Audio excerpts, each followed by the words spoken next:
I'll be showing you guys my life after my school. So, ngayon guys is a Friday kasi kahapon wala kaming pasok. Asynchronous kami.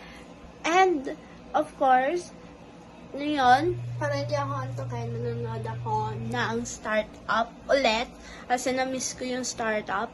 Tapos, after nito is magsisnack ako. Tapos, after nito is maggagawa naman ako ng homework dahil ang daming task na pinapagawa sa amin dahil last day of school na. Last day of school na namin next week after ng exams. So, sa Monday, last day of school na namin. Tapos, after no, graduation practice na namin. So, yun. So, syempre, kinakabahan ako kasi, syempre, we're graduating. Ang huling graduate ko is super tagal na. Like, pandemic pa yata. I don't know. Tapos, ayun. So, ito yung life ko, guys. Ngayon. So, update ko kayo mamaya. Bye! Guys, nag-order ako ng food sa Grab. May snack for today. Pero gumawa na ako ng iced coffee kahit may iced tea ako. And I'm here pa rin sa room kasi ang tagal ng Grab. Pero, I think yung Grab deliver guy is nasa KFC na. Pero, siguro hindi pa luto yun, kaya hindi pa niya nakuha. Pero, I'm willing to wait kahit gutom na ako. It's okay. And, tapos, ito yung isa na nandito sa room. So, yun, nag-arka na dito, guys, kahit bawal. Bukas, alis ako with my friends. Try ko i-vlog yun. And, yeah. Yung camera, ayan yung laptop.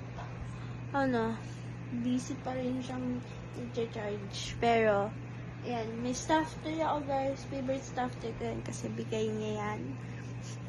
Kahit nawala siya ng December. Pero, ayan, may meaning kasi yan, guys. Kaya favorite kong niyayakap yan. Kahit nawala siya. At least, yun, may regalo siya virtually. Yan yung regalo niya sa akin. So, yun, katabi ko siya matulog. Tapos, ito, kita niyo ba yan? Tinanggal ko yan sa phone ko. Kasi nababanas ako, guys. Hindi ako comfortable na may ganito. Okay lang sa akin. Yung pala, nakakamiss rin na walang ganyan. So, ito kasi, guys, is pang-protect lang siya ng camera lens nyo from scratches, etc. etc. Kaya ito, never ko na ibibilin to ulit kasi ang hirap niyang tanggalin. Kailangan may magic tool kayo dyan. Buti na lang may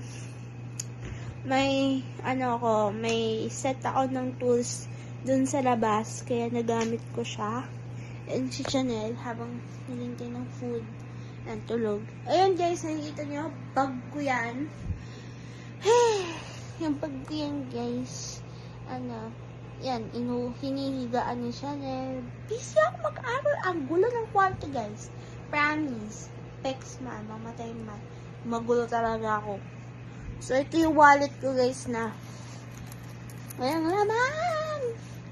Walang laman na 100 lang na hindi ko pa nagastos. So, bukas, may event ang 17 sa Trinoma Cinema Lobby 4th floor. Cinema Lobby. It's a curtain call, karat curtain call para sa kanilang concert theater Kinemerut ng 17. Actually, hindi ako naka-avail ng tickets. Ang huling panood ko noon is 2022. So, yun is regalo siya ng mama ko, ng tita ko. Tapos ngayon, hindi ako naka-avail kasi hindi na ako active karon. Pero kapag events na kailangan ko bumili ng photocard ng S-Cups, guys. Kasi yung bili ko ng curtain call ng S-Cups photocard na may grape siyang hawak na nakasandong puti, nawala ko siya. So, 50 pesos lang naman yun. Pero, first official, bili ko yun. Ako talaga bumili. na hindi ko siya binili through online. I personally chose it. Sabihin niyo solo bias ako, pero top priority ko talaga sa 17 is si S-Cups. Okay, alam ko si Wonwoo is nasa military ngayon. Sadly, nalulungkot rin naman ako kasi si Wonwoo, guys, after ni Joshua, si Wonwoo naging bias ko. After ni Wonwoo, naging si DK. After ni DK, ending up kay S-Cups. Bago si Joshua, naging D8. Tapos followed by Mingyu, followed by DK, followed by Hoshi, followed by Woozi, followed by Joshua, followed by Jonghan, followed by Wonwoo, tas hulihin. Bagsak na ako kay Papa S-Cups. Pero, naging bias ko rin po si Dino. Hindi nga lang nagtagal kasi si S-Cups malaki. Malakas ang charisma. So, yun. Hintay ko lang yung grab ko. Update ka kaya. Bye. Guys, ayun. Hindi na ako nakapag-update na dumating yung KFC ko. Pero, sobrang sarap nun. And I will order it again kapag lumabas kami. And currently, ayan, nanonood ako. Mag-dinner ako ngayon. Pero nabusog na ako dahil isang cup yung nakuha kong kanin. So, yun. Nice ako na lang kapag gising pa ako. Tapos ito guys, nanonood ako ng Korean vlogger dito sa Philippines. And magbabasa ako ng book. So, sana hindi ako makatulog while reading it. So, yun. Malapit na rin naman akong antokin.